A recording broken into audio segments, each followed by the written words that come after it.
When you join Sam's Club, you get way more than you'd expect. You don't just get value. You get insider tips from fellow members. You don't just pick up a pizza. You actually vote on its toppings. Bacon crumbles. You don't just visit the club, because with the Sam's Club app, everywhere can be the club. You don't just shop the latest finds. You find your people. And at the end of the day, isn't that what it's all about? Come join us. Sam's Club. Morning decisions. How about a creamy mocha frappuccino drink? Or sweet vanilla? Smooth caramel maybe? Or a white chocolate mocha? Whichever you choose, delicious coffee awaits. Find Starbucks Frappuccino drinks wherever you buy your groceries. This podcast is a program designed to help all podcasts reach their full potential. For information about joining the Robots Radio Rocket Club, check out robotsradio.net. Welcome to the Final Fantasy Lorecast, where we take a deep dive into the lore of the Final Fantasy universe, such as the characters, stories, and so much more. Hosted by Ben of Temeria and Steve-O. Welcome back, Warriors of Light, to another episode of the Final Fantasy Lorecast. I am one of your hosts, Ben, or Brandon, or also known as Ben of Temeria, and always with me is my good friend, Steven. Yo. And today we are bringing you another villain from the Final Fantasy series, which I don't know, is this your favorite villain, Steven, or I'm sure he's up there. Admittedly, he's not my favorite villain. Really? But, yeah, but still my favorite game, just not my favorite villain. No, fair enough. Which, if you know Steven's favorite game, it's obviously 14. I mean 9.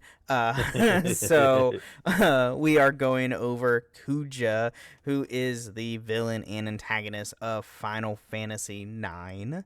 So weaving his schemes from the shadows, he initially bends events to his will by manipulating Queen Bran of Alexandria. His ultimate ambition, however, is to acquire the power of the Eidolons for himself to dominate Gaia. He is a powerful sorcerer and rides a silver dragon.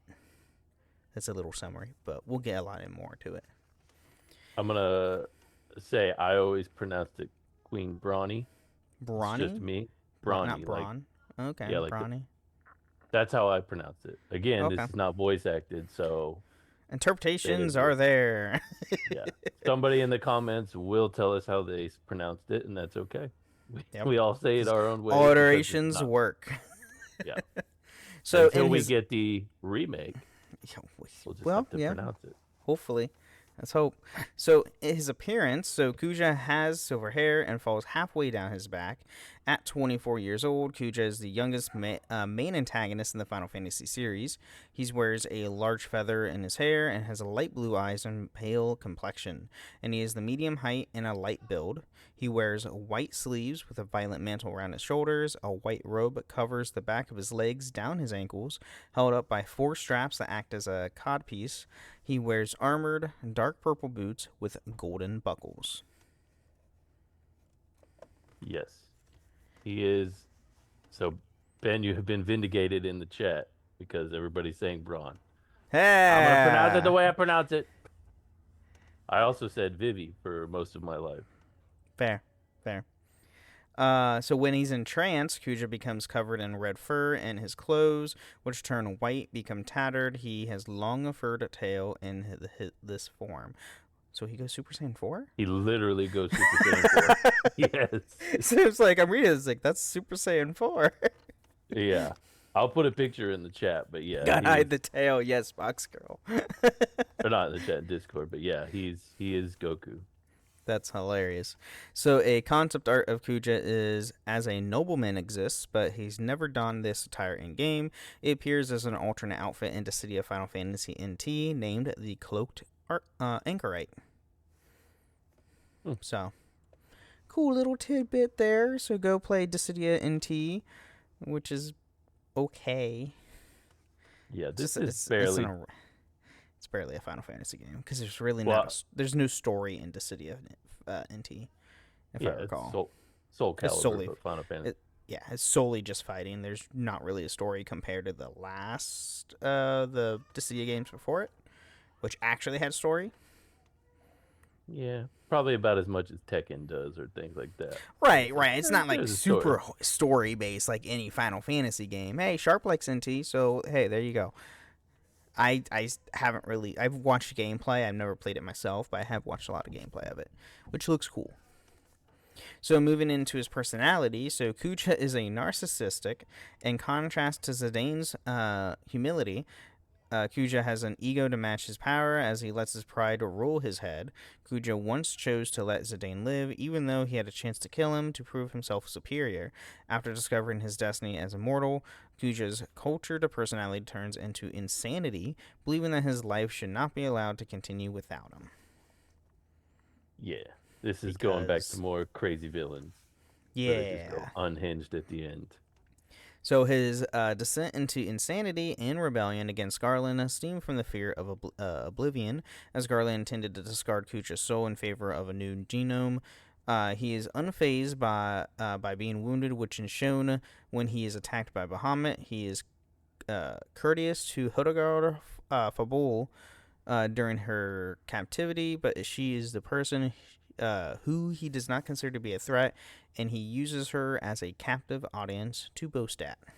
It's a great scene where she, Hilda is Sid in this game's wife, like his runaway wife.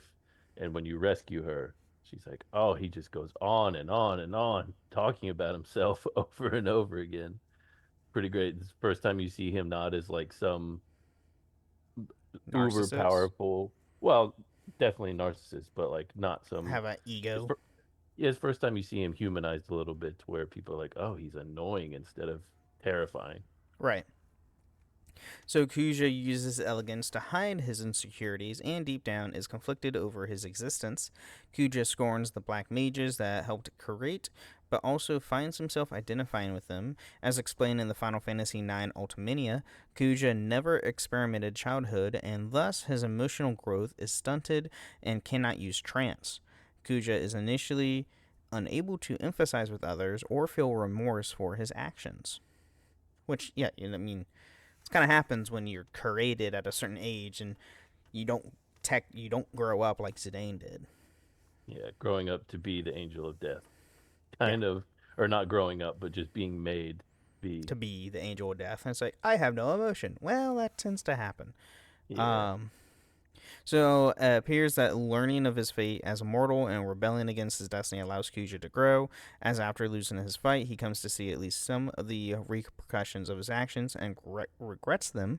He acts kindly towards Zidane in the short exchange at the Ilfa tree, right? I always said Aoife. Aoife tree, glad that Zidane's friends were able to escape. And in the Japanese versions of Final Fantasy IX and Dissidia, Kuja refers to himself with the boyish pronoun boku and addresses others with the familiar/informal kimi. Isn't Which is- that what what's his name? Kefka did also, right? Something similar.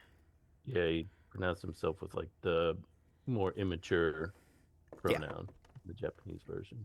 Yep. But this, I mean, this barely touches on like his appearance, his personality. Because I remember the first time I played it, I didn't know Kujo was a man for like the first little bit of the game. Like when That's you fair. finally do see him, I'm like, oh, who's this lady? Because he is Final Fantasy's Gold Dust. Shout out to my wrestling fans here listening, but he is very androgynous. Like, you're like, Mhm. oh, I don't know how to feel about this. This is weird. Right. So now his abilities. So Kuja is an exceptional mage. He knows the technology to manufacture black mages from mist, and with no outside help, can summon mistodons. He can control monsters as well as an army of silver dragons led by a Nova dragon. He also commands the monster Death Guys that attacks Zidane's party in the Crystal World. Yes. I'm trying to remember. Oh crap! That's a Yeah. Mistodon. Silver Oh, dragons is Mastodons kind are of like, nothing. and a Nova. What the heck? That's not a Nova dragon. That's a. Oh my god, that's a Nova dragon. Yeah. Pretty Okay. cool. It's pretty awesome. It's like the scene in Guardians of the Galaxy when they all like all the ships appear. Oh, yeah, That's yeah, what yeah. it's like. Yeah, yeah. Okay. So Kuja is largely immune to injury. Even Bahamut's attack barely draws blood from him. Even when not in trance, he can cast a powerful flare star. After entering trance, Kuja's powers increase dramatically. He knows the strongest spells, including Curaga, Holy, Flare, and Flare Star. He destroys Terra with Ultima and uses it as a final attack when on the verge of defeat. And the music is fire, Riku, when that battle happens. You are correct. So yeah, So, he is like he's like Kefka, you know, super powerful mage. mhm. Also like Ultima in 16. He just has all the powerful spells, but if you play the game right, he's super easy to beat at the end. This is from someone who's played the game way too much. Yeah, that's true. That's true. I do know the tricks. So maybe when you play it the first time, he's not super easy, but yeah. Yeah. So now getting into his actual story. So we do have, with his creation, Kuja is a genome created by the ruler of the dead planet of Terra, Garland, in 1776. Hell yeah. Uh, Garland's ultimate plan was for Terra to assimilate the planet of Gaia via replacing the Gaian souls with Terran ones. To accelerate the process, Garland created Kuja and sent him to Gaia to incite war so that the Gaian souls would be replaced faster. However, Garland initially deemed Kuja a failure. According to the Final Fantasy IX Ultimania, Kuja was created as he was and never experienced a childhood, thus he never fully developed full human emotions and would never be able to enter trance, the world's ultimate power.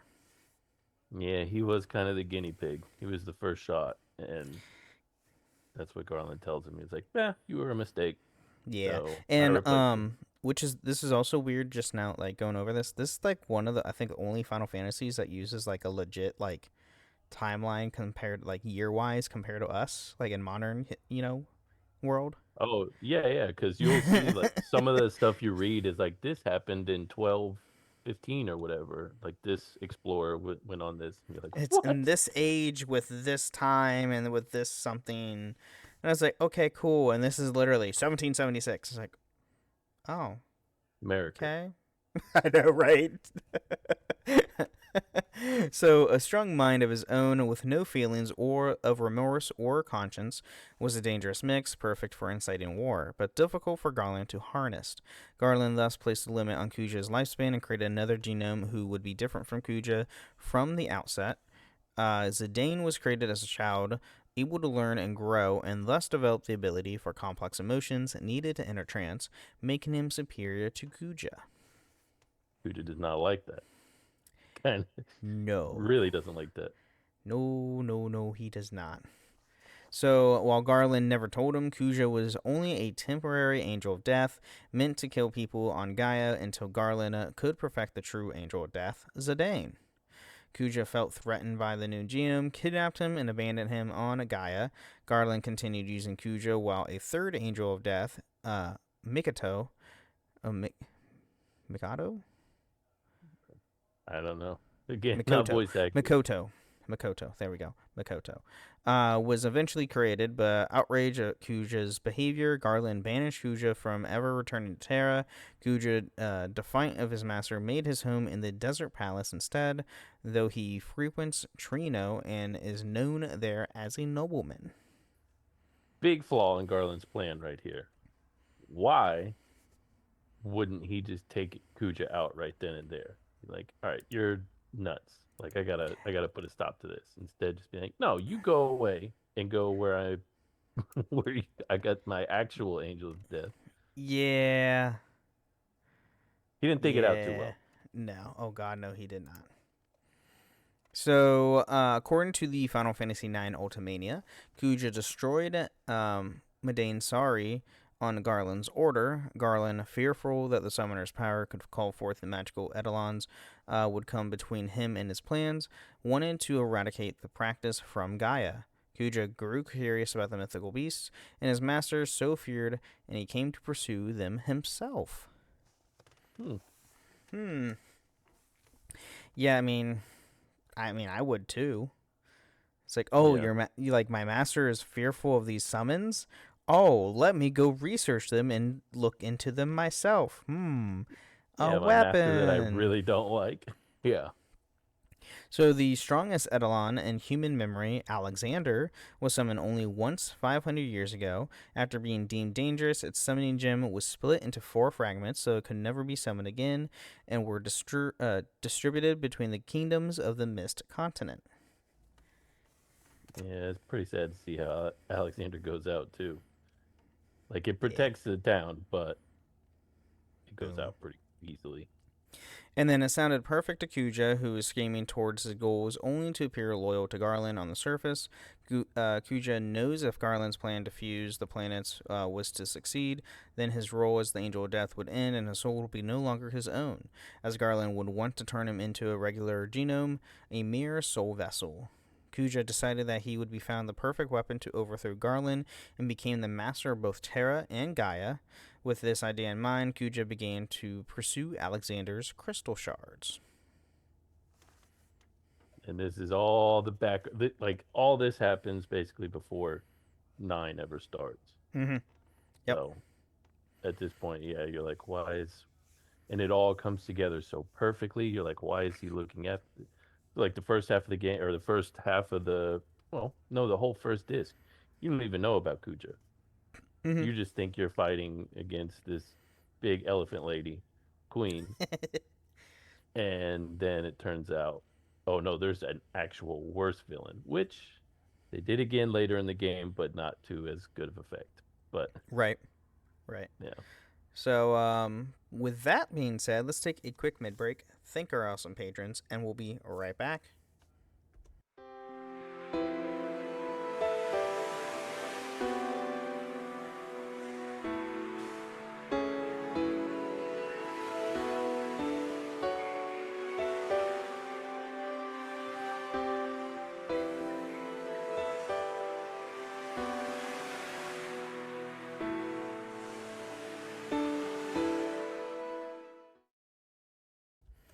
All right, welcome to the Middle Show. We're talking about everything with the podcast. It has nothing to do with the lore of Final Fantasy. Here, we're going to thank all of our amazing patrons. Thank you guys so much for supporting the show. And if you too want to support the show, you can go to patreon.com/Final Fantasy or Final Fantasy Lorecast, I should say. And you can get ad-free episodes or even join us once a month on the show itself. Which, let me double check. I did not sign in a patron earlier, so I don't know if we might have a new one or not. We do not. So go to Patreon and get your spot on the show. It's all great fun. All of our amazing patrons are so creative with topics. Shout out As to you've Riku, heard in our chat, the chats who go has like off. 10 every week, ready to go. I would say same to True Speak. I mean, was that the last patron chat we had? We're got Was it like real life? Yeah. Yeah. That was awesome. So, and then you can also leave us ratings and reviews on Apple and Spotify. Leave 5-star review on Apple with some words or a nice Spotify comment. We'll read out loud next time on the show, which we do actually have quite a few on Spotify. So back on Meet the Host episode, holy crap, that was over almost 2 years ago. Almost 3 years ago, right? Oh, it might be. Oh my 2? God, is it 2? I think it's 2. We I don't started the know. show, what, 22 or 23? 23. I don't remember. Pretty sure. I don't remember. We've been doing this for a while. It's been a while. After a year, it kind of just like leaves our mind. It's like we're just going to keep doing it. So we have from Jacob R. First listen. FF Tactics was made after Tactics Ogre. Good show. Which that I think it might have been Trey that said something about Tactics or Tactics Ogre or something like that. I did look up Tactics Ogre did come out in 1995, the original one, and then Tactics was 1997, which I already knew about that one. But yeah, 2 years. So. Well, that's crazy. It came out in 97. Tactics, yeah. Oh man, they pumped out 7 and Tactics in the same year. Yeah, but I think it might have been two. It was had have been two different studios of Square Enix to do it. True. And it might have been, was that 97 in Japan or 97 in America Japan. for Tactics? I don't know. It might have been a. Because Let me see. FF Tactics release date. The power of the internet, people. I'm pretty No, sure I'm not talking about the freaking the the remake. new one. I'm not talking about the remake. We already know that comes out September. this year. That's September 30th this year, guys. June 1997, Japan. It didn't come out until January of 1998 in the U.S. So it was about 6 months afterwards. Yeah. So, yeah, 97 in Japan. Tactics came out in 95. Hell of a And run there, then Square. we do have a comment also on our Meet the Host episode from Steve, not Steven. So you'll notice real quick, this is definitely not our Steven doing this comment.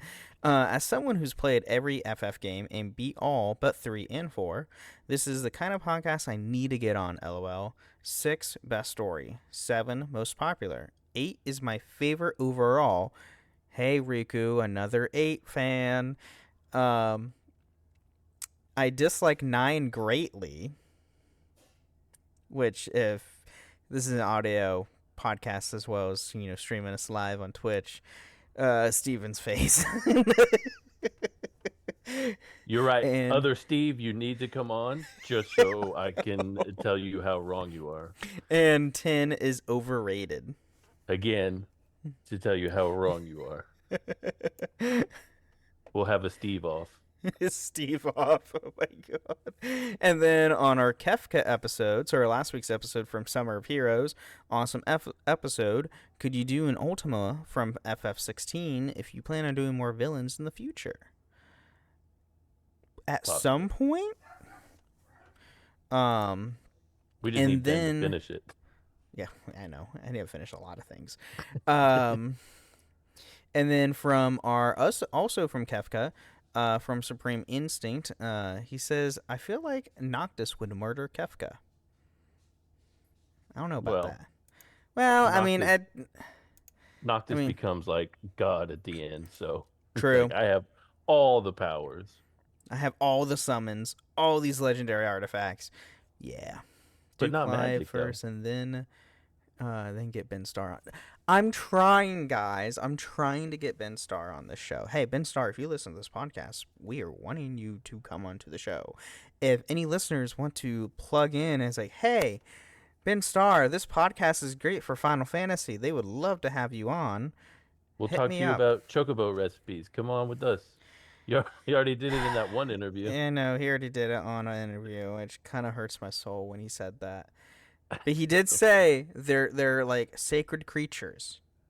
But if you had to, He said it'd be like Sunday, what did he say? Sunday supper or something? something like that. And I was like, no, I don't want to hear that. Oh, gosh. But then you can also find us on a few different Discord servers, the Robots Radio Discord at robotsradio.net, as well as my own Discord server, the Ben and Friends Podcasting Discord, where you can find this show and all the other shows that I host, which are Holocron History, Star Wars Canon vs. Legends, the Gundam Lorecast, the Wizarding World Lorecast, and the Witcher Lorecast. So go check those all out. All great stuff, all great fun. I don't think I have anything else for the mid-break.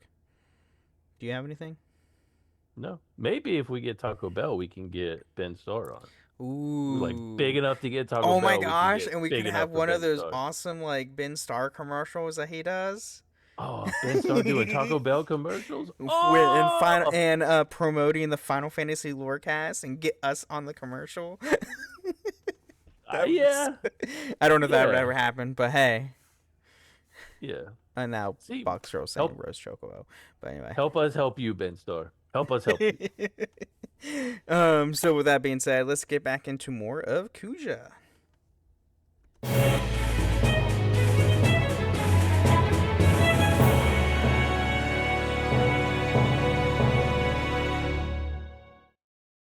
Chronic migraine is 15 or more headache days a month, each lasting 4 hours or more. Botox, onabotulinum toxin A, prevents headaches in adults with chronic migraine before they start. It's not for those with 14 or fewer headache days a month. It prevents on average 8 to 9 headache days a month versus 6 to 7 for placebo. Prescription Botox is injected by your doctor. Effects of Botox may spread hours to weeks after injection, causing serious symptoms. Alert your doctor right away, as difficulty swallowing, speaking, breathing, eye problems, or muscle weakness can be signs of a life-threatening condition. Patients with these conditions before injection are at highest risk. Side effects may include allergic reactions, neck and injection site pain, fatigue, and headache. Allergic reactions can include rash, welts, asthma symptoms, and dizziness. Don't receive Botox if there's a skin infection. Tell your doctor your medical history, muscle or nerve conditions, including ALS, Lou Gehrig's disease, myasthenia gravis, or Lambert-Eaton syndrome, and medications, including botulinum toxins, as these may increase the risk of serious side effects. Why wait? Ask your doctor, visit BotoxChronicMigraine.com, or call 1-800-44-BOTOX to learn more. All right, so fostering war. So in early 1799, Kuja becomes a weapons supplier to Queen Braun, so she can conquer the neighboring nations of Bohemia and Lindbrum and capture their crystal shards. The weapons that Kuja supplies are the Black Mages, soulless golems who wield powerful magic. It's hinted that Kuja knows how genomes are manufactured and uses his knowledge in the production of the Black Mages. Dun, dun. I wonder if Kuja knows that in just 13 years from then, America is going to fight England for the second time. Probably not.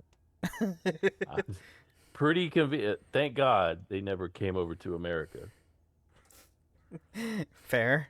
So Kuja kidnapped Hildegard Fabul in July 1799, a noblewoman from the nation of Lindbrum who has been taking a prototype airship from Lindbrum named after her and flies on advanced technology, the Hilda Garde. Garde? Listen, so far I've been wrong, so I'm afraid to correct you at this point. I'm actually right on pronunciations this week. Hildegard is why I always said I left the E off. Hildegard, yeah. Oh, Hildegard, yeah.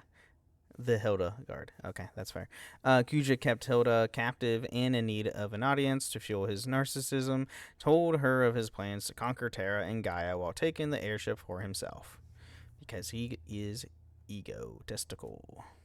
It's just classic villain stuff here. Got to do the villain monologue so that way the heroes know your plan and now they know how to beat you. Come on, Kuja, this is day one stuff. Should have done this weeks ago, man. Where have you been? Kuja later goes on an auction house in Trino, observing the auctions from a balcony, and afterwards speak to the auctioneer of his plans to head to Bohemia. Bohemia is conquered. And Zidane, now a thief living in Gaia with no knowledge of his origins, sets out on a quest to find out what is happening alongside his friend, a Brazilian named Freya Crescent, a sentient black mage named Vivi Ornator, and possibly a Q gourmand named Quillen Quinn. The four arrive too late to defend the kingdom and defeat the General Beatrix of Alexandria. Kuja observes Zidane before boarding his dragon and departing from the site. Just gotta say, he's telling a lot of people his plans. He's like, just this auctioneer. He's like, hey, listen, I'm about to head to listen, Bermesia. here, don't tell anyone, but hey, I got this plan. Just random auctioneer guy. He's like, I'm about to go destroy this city. Yo, keep it under wraps a little bit. Egotistical, man. This is why he's not my favorite. He's kind of a bumbling villain. He just tells everybody everything. Yeah, that's a fair point. So Braun, under Kuja's advice, extracts her daughter's etalons after he places Garnet under a sleeping spell. Braun then summons Odin to kill the Bohemian survivors at Clera, and captures Clera's crystal shard. Zidane and his allies sneak aboard Braun's airship and teleport to Alexandria Castle. Zidane and his friends rescue Garnet, who learns of her roots as a summoner. The group splits up, with Zidane, Garnet, and Vivi returning to Lindbrum, only to witness Braun conquer it with Atomos and her army of black mages. The surrender Regent Sid tells Zidane's party about Kuja's role as Braun's weapon supplier, and the three turn their attention to feeding him and cutting off Braun's supply of black mages. Armed with the knowledge that Kuja came from the north, they sent out to the outer continent. I will say it's a pretty gnarly way that they referred to Kuja in this game early on. They call him a weapons dealer. Dude is just supplying Queen Braun with black mages. Like, those are not weapons. Those are, I mean, as you play through the game and you get later in the game, you go to like the Black Mage Village and stuff. These are like actual, I mean, not people, but like living things. They have sentience.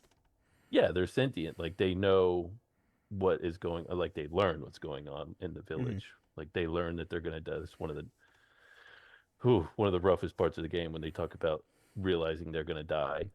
So I mean, then Kuja goes through the same thing. So Right. fun little full circle moment. Right. So Zidane, Vivi, and Garnet track Kuja following leads to the Black Mage Village, and the summoners ruined a village of Madain Sari, recruiting Quinla, Eco Carl, and Armonorat Coral along the journey. The group continues to the Ifla tree, a gigantic tree that assists in filtering the Gaian and Tarian souls. The mist that Kuja uses to create the black mages is a byproduct of this process. The party kills Soul Cage, stopping the flow of mist, but Kuja later arrives on his dragon and tells them that he no longer cares. Yeah. Yeah. So it turns out that big giant tree that everybody worships and protects is literally like doing Garland's work. Yeah. Of like, so in 7 you have the life force, Live which stream. is live stream. Yeah, sorry, the live stream. So you go in there after you die, go into live stream, and you're reborn again afterwards. You know, like the whatever that's called. I forget the name right now. But this one, Reincarnation. Yeah. So reincarnation in 7. This one, you do the same thing, but instead of you being reborn on, I always mix Gaia? the two up. On Gaia, you are filtered through and put in a genome's body in Terra. Like, your soul goes into that. Oh. So that's the goal of that's Garland's plan, is to move all the souls from Gaia over to Terra by using the Ipa tree. So you're like, all right, we won, we beat the tree, and then no. Nope. Turns out no. So Braun's fleet arrives, and Braun, deeming that she no longer needs him, attacks Kuja. Kuja survives Braun's onslaught, and she summons Bahamut. However, Kuja enslaves Bahamut by calling forth the Invincible, a Terran airship that is able to house souls, and kills the queen by destroying her fleet. Yeah, he sure does. Turns out whole Bahamut attack back on the fleet. Hey, this big, giant, amazing summon that is typically the end of the world in every FF game? Yeah, no, not for you. Is also where, I mean, yeah, and right before that, Bahamut attacks Kuja, and this is where it mentioned earlier, when he gets attacked, he doesn't even acknowledge it. Like, you see like the little drip of blood, you know, that classic animation thing. That's how you know they got attacked, because they have blood leaking out from the side of their mouth. He is that and just wipes it off and smiles, and then takes over Bahamut, and it's just boom. Yeah. Awesome cutscene. That giant tree can be taken out with one Phoenix down. Yeah, it's an undead enemy, so you use one Phoenix down and it's dead. That's awesome. Is that how you? That's how you can defeat it? Yeah. Oh, that's hilarious. Almost all the enemies in that area, you can kill them with a Phoenix down or raise. Oh, that's awesome. Yeah. So, Garnet then is crowned the new queen, and Kuja returns to Alexandria, intent on killing her and her new Eidolon. Kuja summons Bahamut and commands it to destroy the kingdom. Garnet and Eco rush to Alexandria's castle turrets and call forth the Eidolon Guardian of Alexandria, Alexander, by bringing the 4 crystal fragments together. Remember the first time I made that connection, I was like, oh, Alexander, Alexandria. Oh, cool. Giant wings come over and cover the city and protects it. That's awesome. awesome. That is an awesome cutscene, Riku. I agree.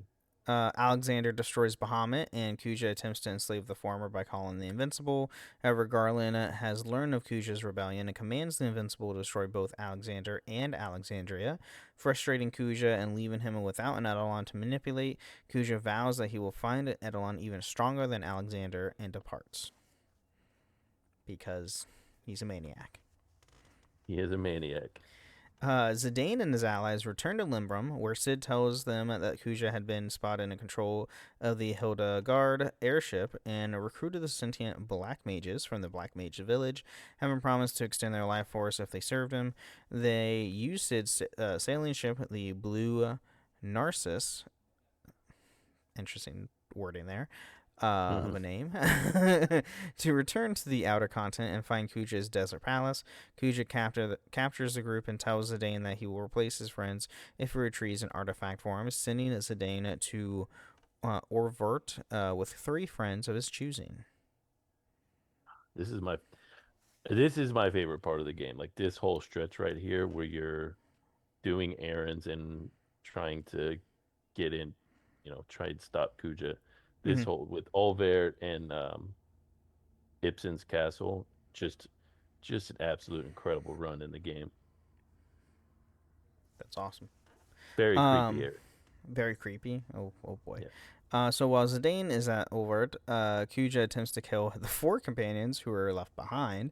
They narrowly escape with Sid's help, but Zidane returns before Kuja finds the escapees and hands over the Gulag stone. Kuja escapes with Eco, and Zidane follows him to Mount Gulag, where Kuja commands Zorn and Thorn, bronze jesters who now work for him, to extract Eco's Eidolons, but the attempt fails because she is too young. Dun, Yeah. dun. You got to be 16. Sorry, that's the rule in Final Fantasy 9. You have to be age of consent, or it doesn't work. I guess over there maybe. Yeah. So Ego's pet Moogle Mog enters trance, unleashing her true power as the Eidolon Madine. Kuja realizes that to enter trance, one needs to experience a surge of powerful emotions and formulates a new plan. He decides that he doesn't need an Eidolon to fight Garland. After all, he simply needs to enter trance. Simply needs to learn how to have emotions. Holy crap, that Moogle transforms into like a Cthulhu-looking thing? Yeah. Ooh. He looks like Cthulhu. Oh, yeah. Well, temporarily, yeah. And then it turns into Fenrir, I think. What? No, Fenrir's before, but yeah. All right, interesting. I would never think of a Moogle could become terrifying, but I mean, there's King Mog. That theme song alone is terrifying. This is Halloween. Oh God, I can't stand it. I cannot stand it. Is that what it's based off of? That's sure what it sounds like every time. Fun fact: I'm not a huge Tim Burton fan, so I don't like the claymation stuff. I'm sorry. So Nightmare Before Christmas, not my favorite. I could take it or leave it. Right. So now Kuja loses all his allies when the Black Mages realize that he had tricked them and returned to their village. Zorn and Thorn are killed by Zidane's party, who have rescued Hilda and taken back the airship Hilda Guard. With help from Hilda, Zidane and his companions open the path to Terra. Zidane meets Garland, who reveals his and Kuja's past, claiming that Kuja is in denial of his existence as a genome. I agree, Bucks Girl. Medine always did look like a werewolf. Interesting. With wings? Well, so the first summon that you use of hers is Fenrir. So. Oh yeah, Fenrir. Well, who's a wolf? Right. So it would always make more sense. Oh, okay. But. So Garland attempts to take Zidane's soul and turn him into an ordinary genome. When Zidane defies his plans, he survives, and Zidane and his allies attack Garland. A weakened Garland is usurped by Kuja, who has returned to Terra on his silver dragon and taken control of the Invincible. Yeah. Boom, boom. Now you're all in big, big trouble. Kuja enters a trance and crushes Zidane and his friends with Ultima, perhaps because Kuja is a genome, a being designed as a vessel for souls. He has been empowered by the captive souls on the Invincible, including the soul of Queen Braun. Her feelings of greed, hatred, and jealousy were the emotional surges that Kuja needed to enter such a powerful trance. Kuja kicks Garland off the principal of the castle Pandemonium to his death and declares that he will rule both Gaia and Terra. Little Just kick callback him to off. Kefka. Yeah, just kicks him off. Yeah. He's like, oh, you thought this guy was the bad guy. Let me just kick him off of here real quick. He's nothing. This old man. However, Garland's spirit lingers and speaks to Kuja, telling him that he was created as the last, to last only until the real agent in death, Zidane, reached maturity. Kuja realizes that he is but a temporary pawn, much like the black mages that he despises. The revelation of his impending death drives Kuja mad, and it declares that he won't let the world exist without him. Yeah, this is when he goes Super Saiyan here. Oh, this is where okay. Yeah, it just goes bananas. It's like, I'll just destroy it. Literally. Yeah, literally. So Kuja destroys Terra with a barrage of ultimate spells and returns to Gaia. Zidane and his friends escape on the Invincible along with the other genomes that they saved. They find Gaia covered in mist and surmise that Kuja is at the Ilfa Tree. With the help of Beatrix and Sid, commanding an alliance of the survivors of the Mist Continent's kingdoms, Zidane and his friends penetrate the barrier into Memoria, a world made manifest of the planet's memories. Guided by Garland's spirit, they travel deeper into Memoria and travel back in time to the origin of the universe, the Crystal World. Yeah. So the crystal theme shows you flashbacks of the party members, and they all see it and are like, "Wait, how are you seeing this? This is my memory," kind of thing. Mm-hmm. It's fun little scene. So in the Crystal World, they find Kuja at the crystal, the source of all life. Kuja reveals his intentions to destroy the crystal, then summons Death Guys, who is similarly destroyed. Kuja engages Zidane's party himself, and upon his defeat, casts Ultima, defeating them. Zidane and his friends appear at the Hill of Despair and encounter Necron, a being summoned by Kuja's fear of death to destroy all life and save her from the suffering of existence. Necron is defeated, and life is allowed to continue. Yeah, this is that part I mentioned about there's one more villain. Not being great. This is the only knock on 9 is that Necron exists. Kuja, who has lost his trance, uses the last of his powers to teleport Zidane and his friends outside of the Ilfa tree. Zidane stays behind to rescue him, and the tree's trunk and roots start to collapse. A weakened Kuja is full of self-loathing and regret, but is glad to hear that Zidane's friends have escaped unharmed. As Kuja's body goes limp, the tree's interior collapses, and Zidane's protects the former by flailing roots converge on them. Mikoto, the third angel of death that Garland had created, later tells Kuja in spirit how he taught the genomes that they were more than mindless vessels and given them hope for the future. Great stuff. So, by his death, he gave good life. Yeah, allegedly death. We didn't see him die. True, that's true. We didn't see him die. That is true. And with Final Fantasy, and just like any other, TV movies or anything, if you don't see a body, technically they didn't die. Even sometimes when you do see a body, they didn't die. True. Jon Snow. Good point. That's also a good point. Or Cad Bane. Star or Wars. Darth Maul. Or Darth Maul, yeah, who gets cut in half. Or Emperor Palpatine. Yeah. Anyway. Somehow, Kuja survived. Yeah. Somehow Palpatine's alive. I mean, give me a 9 sequel about Kuja. I would love it. That would be cool, actually. And fun fact for everybody, Palpatine was always going to come back at some point because he did in Legends. So, fair point for anybody who's a Star Wars nerd. Wrong show. He was going to come back. Wrong show. This is true. So, other appearances. Kuja has made appearances in the following games of the FF series. So, we have Final Fantasy Dimensions 2 as a Signet Summon, Dissidia Final Fantasy, Dissidia 012 Final Fantasy, and Dissidia Final Fantasy NT, and Dissidia Final Fantasy Opera Omnium as a playable character. and an Optimum, he's also an enemy boss. I might have to play Dissidia now that I know you can play as Kuja. That's awesome. Yeah, there's so many villains in Dissidia you can play as. Oh. They did Princess Bride. He's only mostly dead. Yeah, they did a Princess Bride. He's only mostly dead. There's Theorytum, Final Fantasy Curtain Call as an enemy boss. Theorytum, Final Fantasy All-Star Carnival is a playable character. Pictolocha, Final Fantasy is a playable character. Final Fantasy Airborne Brigade is a summonable legend. Final Fantasy Artnix as a series of cards. Final Fantasy Replica Keeper as a playable character. Final Fantasy Brave Exodus as a summonable vision. Final Fantasy Trading Card Game as a series of cards. Tetra Master as an opponent and cards. And Triple Triad as a series of cards. This is the first time learning that there's a standalone Tetra Master game. Who hates themselves this much? Hey, it's Triple Triad. Go play Triple Triad.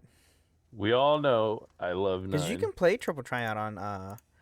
pretty sure you can play Triple Triad on your phone. I mean, you can play it in 14 as well at the Gold Saucer. Well, yeah. I think you can play Triple Triad on your phone. I never have tried. It's through the Final Fantasy Portal app, which I need to somehow learn how to play that on my... Because they downloaded it recently. I completely forgot about it. So yeah, you can play Triple Triad on your phone. And then in the Game Boy Advance and PSP and mobile remakes of the original Final Fantasy, there is a town called the Whisper Wind Cove, where a child asks the party if they have a Trance Kuja action figure, because it's the only one missing from his collection. Oh, that's fun. Right? And Kuja's also is a series of cards in the Magic the Gathering Final Fantasy set. I think this is going to be the new 14 reference. What? Is every time you bring up MTG. Oh, it's because most of the characters are in that set. Not all, obviously, but all the popular ones are. Still trying to get that Yustola showcase. It's probably never going to happen. It's like $170 now for a showcase foil, which is stupid. Too much. Anyway, and then with the voice, so in the Dissidia Final Fantasy series, he is voiced by Akira Ishida in Japanese. In the English versions, he is voiced by J.D. Cullum. Kuja speaks in an aristocratic manner with a narcissistic pitch. I don't like that. I don't like that he's aristocratic. I mean, he's a madman. Why is he... And then guess, JD... but when I think of it, I think of it as like just the stereotypical British bad guy in an action movie. I don't like that. Wow, okay, so his voice actor in English does a lot of live action stuff. I'd imagine. So I'm looking here. There's a lot of characters called Lloyd. I don't know why. He's in Resistance 3. He's in LA Noire. He voiced him in all of Dissidia, so 02 or 12, Dissidia 12 and NT and the original Dissidia. I'm trying to see here what else. Call of Duty 2, Ultimate Spider-Man. Let's see, what else is he in? A lot of live action, which is very rare. Like, I don't normally, when you see voice actors, there's not really a whole lot of live action, but he's done mainly all live action except for like the games I literally just said. You know who could do live action? Ben Starr. Well, he has done live action. Well, he can do it great. You hear that, Ben Starr? We think you're great, and we think you should be on the podcast. Talk about anything Final Fantasy, including your favorite Final Fantasy VIII. I mean, if we must, we can. Must. Hey, we know he plays as a Lalafell in 14. We've got a lot to talk about. I've got a lot of corrections to make with this guy. He's got to make some life changes. Because I saw there was a video he posted during the 10th anniversary of 14, and he asked a question to Yoshi P. He's like, when can Lalafels mount other players as mounts? Well, that's upsetting. That's gonna go bad very quickly. So probably never. Probably never. No, the game wouldn't allow that. There's already enough stuff going on in these houses. We don't need Lalafels being able to do that thrown in the mix. No, they're already evil. Only okay. Rogan. Yeah. Okay. Yeah, that's fair. Yeah, that's the only exception. That's the only way I don't you can like do that that. either. Well, No. it's because it's Biggs and Wedge. I get it, but still no. Don't do it. That's fair. Don't do it. Just ride your little chocobo around. That's fine because all your mounts are based on your size. Just seeing them ride around on a little tiny chocobo though is hysterical. Though I don't did think I've ever see a seen it. terrifying video on TikTok of like just a marching of Lalafels. Like a giant swarm of them marching, and I was like, "What is this abomination I'm looking at?" I hate being stuck in a dungeon. Like when I'll go on dungeon runs and I'll be in there with a group of Lalafels, and I'm like, no, I don't like this. And they're just being the most silly geese the whole time. There was one I did. Or they're backstabbing everyone. Or that. That's why I don't trust did it? Lalafels. They backstab you. I went on one what's the first dungeon you do? You fight the big fish at the end. Oh, shoot. I know maybe what it's the dungeon you're second one talking you about. do. It's long as heck. And it's I went on always- that one. It's always in leveling roulette, but I did that one time with a group on leveling roulette. So I was like, all right, let's get this over with. Let's get this done fast as possible. They went in every single room to get the treasure, and I was like, what are we doing here? This is not even good treasure. Yes, thank you, Box Hero Shatana. Yeah, that one. Sashtasha. Satasha? Yeah. Shakaka. But anyway, there we go. That's on Kuja this week. Next That's week's Kuja. Yeah. that's Kuja. Oh, Next that's right. week We were your talking about patron Kuja. chat. Next week's patron chat. So if anybody patrons, I know Riku is definitely going to be having topics to choose from. But if anyone else has topics, True Speak, I know you're really good at the topics too. Yeah, start thinking now, Truth Speak. Yes, start thinking now, and then let us know when you want to record. I know with the us now recording on Mondays, We'll patron work on chats this. probably still be on Wednesdays just to make it easy for all of you. So We'll make it work. Yeah. we'll make it work. But Boom's not anyway. even here listening, so No, he's we'll not. get with him. Well, we'll get with them. Yep, there's the Discord. Go in our Discord. But do you Yeah. have anything else to add for this episode, Steven? I do not. Kuja's awesome. Nine's awesome. There you go. That's all you need. Don't listen to the other Steve. All right. Well, with that being said, again, everybody, thank you for listening to the Final Fantasy Lorecast, and may the crystals guide you.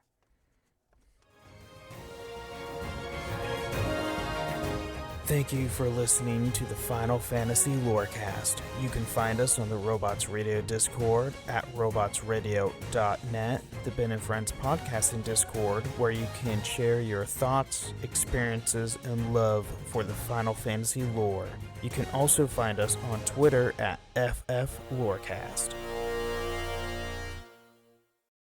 Hi, Ryan Reynolds here for Mint Mobile. Are you looking for a beach read this summer? May I suggest your big wireless bill? It's got suspense, mystery, a slightly flat emotional arc, and a shocking twist where you realize you've been overpaying the entire time. Fortunately, though, Mint's story is better. Every plan, $15 a month, even unlimited. That's it. Happy ending, zero tears. Give it a try at mintmobile.com/switch. Upfront payment of $45 for 3 months, $90 for 6 months, or $180 for 12-month plan required. $15 per month equivalent. Taxes and fees extra. Initial plan term only. Greater than 50 gigabytes may slow when network is busy. See terms.